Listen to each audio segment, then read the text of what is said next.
Hi everyone, how are you? My name is Marla, and I just wanted to come on live on this Sunday morning. Have a blessed Sunday. I hope you are all going to church. I am waiting for my son so that we can go to church. And in that way, I just wanted to come on live and say that my next adventure is to take on the LSAT and reapply for law school. I am interested in studying election law and government law and constitutional law more in depth and getting my license to practice law.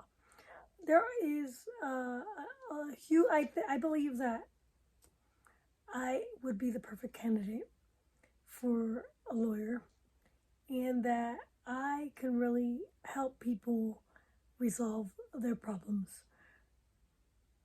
Most lawyers aren't trained to be lawyers, and thus, when they get out, they have to learn the business of law as well as other things, as well as being a boss and learning how to hire people and all kinds of things that you do when you own a law firm.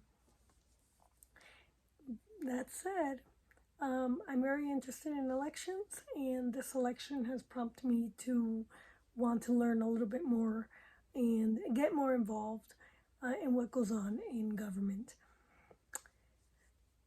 That said, I have a link, and I would love for your support. And if you can please click on the link below and donate. I just ran 2 elections. I fully funded it myself, mostly. I got a few donations, but I was afraid of endorsements and sponsorships. I believe there's a lot of money and a lot of money laundered. And while the laws try to prevent corruption, I believe there is corruption. So I'd like to be a lawyer and really help solve those problems that we have in our legal system. The other thing that I'm interested in is that we are not a democratic republic. We are a Republican system. Nowhere in the Constitution does it say that we are democratic.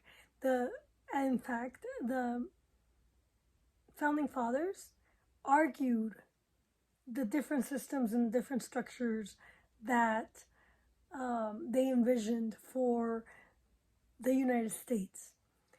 And they absolutely detested a democracy. Democratic means democracy, and we are not a democracy whatsoever.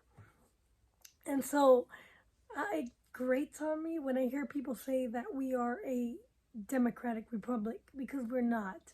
However, in 60 years ago, we had a silent coup.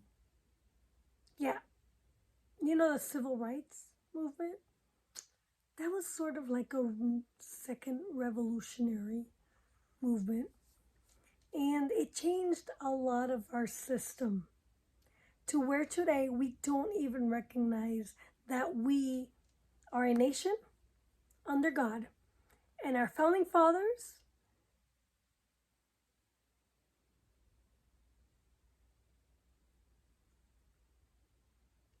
put God in the Constitution.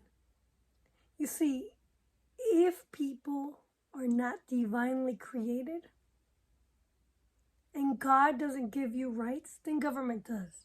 And in this country, in the United States, government doesn't give you rights. God gives you rights. And in the Constitution, you have 10 God-given rights that government cannot, absolutely not, abridge or infringe upon. And that is 1, the Bill of Rights, 1 through 10, mainly. The other things in the Constitution are strictly to regulate the government and how they operate. So the purpose of government in America is to protect our God-given rights.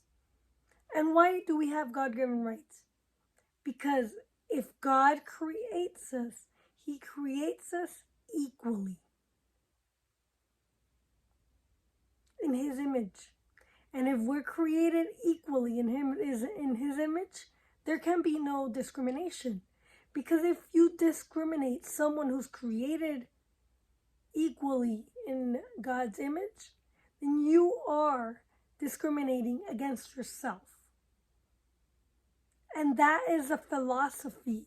The true American philosophy is we are created by God.